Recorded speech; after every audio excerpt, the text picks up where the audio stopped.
Hello and welcome to another Cliff Reviews Art House. This time I'm reviewing the documentary Kokomo City, directed by Dee Smith.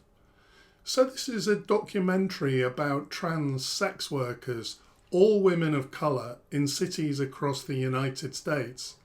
The filmmaker Dee Smith is a trans woman, and she had a successful career as a Grammy-nominated music producer.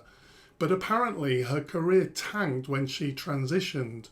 So although she wasn't a sex worker, this is clearly a very personal film.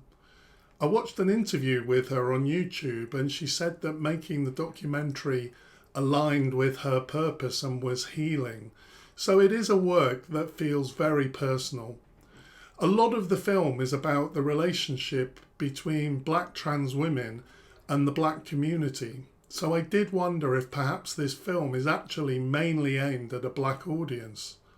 However, it's a really well-made documentary that covers a lot of interesting issues, so it definitely has a universality. It's beautifully shot in black and white, and she's been very creative in the cinematography.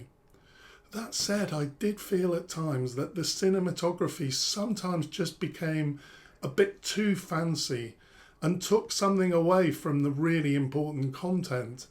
The fact that she's a former music producer is interesting, I think, because there was a really creative use of music and the reenactment of the scenes to match the stories being told. Now, some of the stories are actually quite hair-raising and scary. This isn't a very safe world, and indeed one of the main subjects was shot dead just before the film was released, highlighting this point.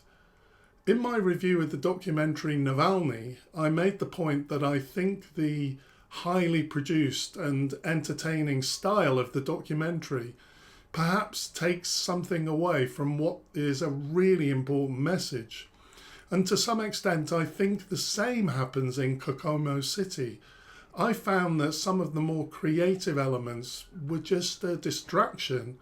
More than once we see recreated scenes with guns or simulated sex, and I felt that this really devalued the authenticity of what the women are saying. At times it borders on glorifying the violence or being titillating in its sexual simulations, and I really felt that the film didn't need this. That said, I didn't feel negative about all of the cinematography. I liked the intimacy of the filming, in the way that I think the best documentaries are those where the filmmakers trusted by the subjects. I think that clearly Dee Smith successfully creates an intimacy with the women being interviewed here. There's a lot of close camera work, quite sensual and tactile, and I think this works really well. This does feel like an important documentary because it's clear that being a black trans woman has elements of a unique experience within the trans community. The film does raise really interesting issues. The attitude of black women to black trans women, the experience of black men who are attracted to trans women, and what it feels like to be someone's fantasy. Many of the clients seem to be playing out a fantasy, but aren't necessarily comfortable with it themselves. And the women do give a sense of what it feels like to be used in that way. The dramatisations kind of bothered me less as the film went on and we really get to learn about these experiences. One final comment. There's so much smoking in this film. I'm not really sure why. Obviously the smoke has a certain aesthetic effect in black and white, but surely this isn't a reason to include it. The smoking did feel that it was included in a kind of sensual way, and I don't really understand why this was.